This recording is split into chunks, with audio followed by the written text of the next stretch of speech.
Yo, what is up, YouTube? Hope you guys are doing great and staying safe in this weird season. In this video, I'm going to be talking about the patch notes that Ubisoft announced on the 31st of March. I kind of thought it was an April Fool's joke, to be really honest, but they haven't taken it out. It's in the game, so we're going to talk about it and just try to figure out what in the world is going on. So they had some balancing patch notes for some operators. They took off Buck's frag grenades, replaced it with claymores, and then they increased the skeleton key magazine capacity, increased to 5 plus 1, and the max ammo count now starts at 25 plus 1. Buck brings in. I don't know how I feel about this, guys. Like, just straight off the bat, like, I think I saw Hot and Cold's tweet about how Buck sort of a lot of the best players in the game play Buck, so maybe bucking the nerf and because of those, but I don't really know if I agree with that because I feel like from a competitive standpoint, and I don't play at a pro level yet, but I feel like from a competitive standpoint, I've never gotten killed by a Buck player because oh my god, like the way he just did everything was perfect. You know, in a lot of maps, you can still get picks on Buck. Maybe even earlier picks before he starts bucking. You can bait him. You can make him feel secure on his buck holes and then C4. Sometimes you can challenge those with a smoke shotgun. I don't know how I feel about the nades being taken away from Buck, and I think Ubisoft's mindset here might be more aligned towards to improve teamwork in normal matchmakings as well because they want Buck to open something and then to ask his teammate to come over and check it out. I think that might be their mindset. Still don't really know how I feel about that because um I just don't think it works like that. Like even when you do get a buck player in your matchmaking games, sometimes it's hard for that buck player to be consistent because there's a lot to do when you're bucking and watching your own flank unless you're actually covering him. I don't agree with this change, and the last reason I think I don't is because of the identity issue that comes with it. Buck is a I think this would just move people to Sledge, first of all, which people already pick on some maps because destruction can be wonky. And I think an example of that is probably Villa when people go downstairs. Um, I know Chief said he did that. I think there's just an identity issue going on here. Buck's a frag operator. He has soft breach. Nades are essential, I think, to who he is. And if Buck can only make holes, do we have to pick other ops to have to fill in that nade gap? What if I'm not sure how I feel about it. And I think that's probably still what's going to happen because of the current meta and having to destroy defender utility. But I hope they revisit this and maybe just hear the feedback the community has to say. I'm not really sure what everyone thinks about these changes. I might put out a tweet just to address that and see what other people think about it. But yeah, the first off, the change over there, I'm not super sure how I feel about it. I'm more on the negative side of that. Caviera added Razor Hollow Sight option to her M12. That's dope. That's my favorite sight in any game. I play tons of Tarkov. That's one of my favorite hollow sights. So that's cool that she gets that right now. Jaeger being made a 2-2. So Jaeger is now a 2 speed 2 armor from a 3 speed 1.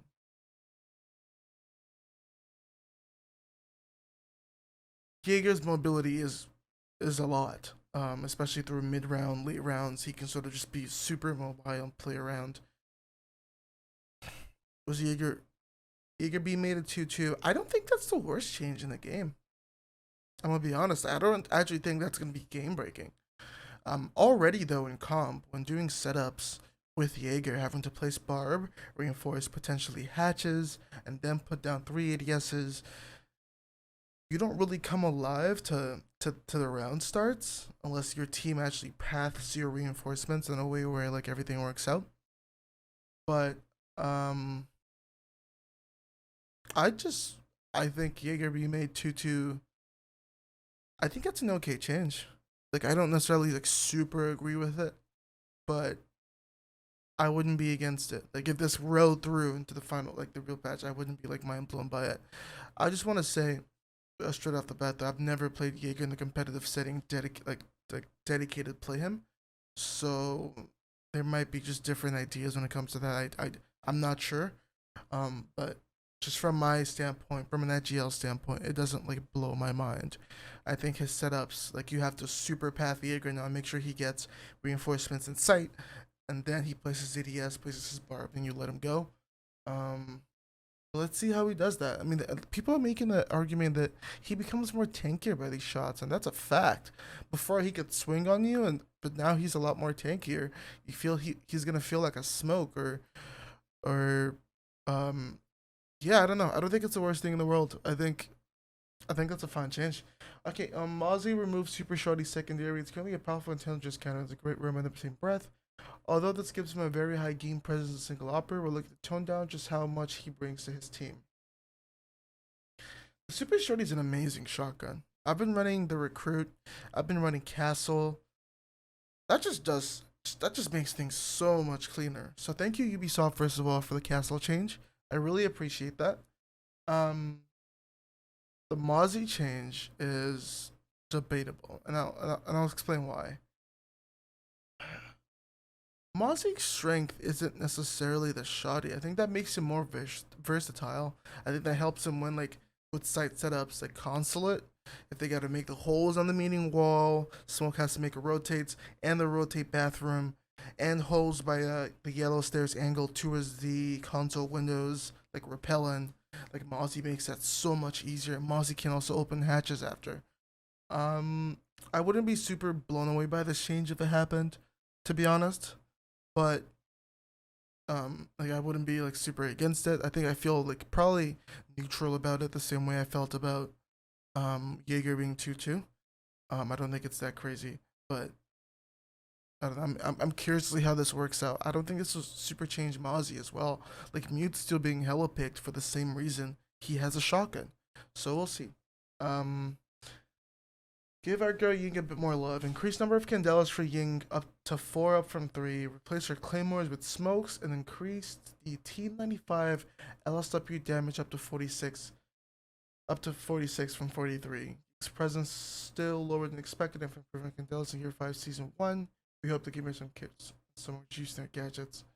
Okay, so I don't agree with this change, and I have tons of reasons why. I'm going to start off by saying the Ying meta was one of the worst we had in the game. That's for sure. Like it was amazing watching Hungary dominate people. But there has to be lessons we have learned from this. And if we're going to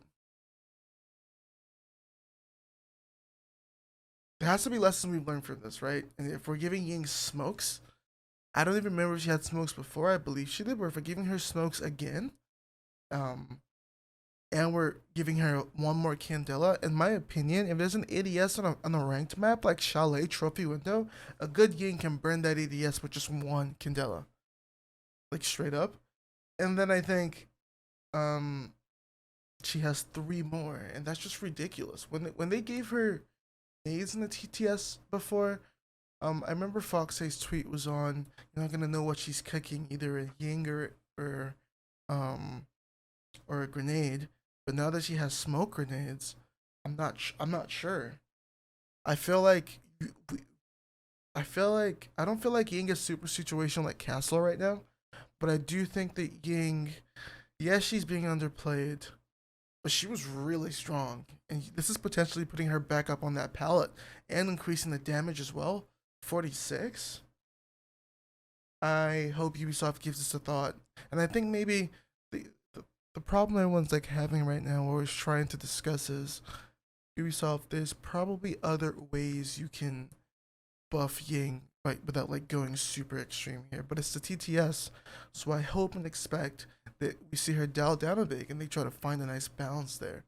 And then the last change here is a TCSG12 for Kaden Goyo. They gave an additional magazine. First of all, thank you. If you're doing rotates with that, because of how inconsistent it is, like wow, I'm just glad you're doing that. Thank you. And then they reduced the damage to 55 down from 84. I think 55 is too low. I would have loved to see it pushed maybe down to the 60s, um, or the really early 70s or something, like the 71s, like reduce it by 10 damage, reduce it by 15, 20. I'm not super sure how I feel about 55. That's a lot. Um, it's a shotgun DMR for a reason. I think That might just cause. I think sometimes that gun could also be a little bit inconsistent, and I just see more inconsistencies coming with this. But I'm also pretty neutral on this change. Um, yeah, I'm not super against it, nor am I super for it. It makes sense why they're reducing the damage. I just hope they maybe push it up to the 64, 65 or something. Just more of a middle ground. I think a drastic drop like that is a lot. And I think just a general feedback for Ubisoft does if you're watching this. These changes you're doing are great.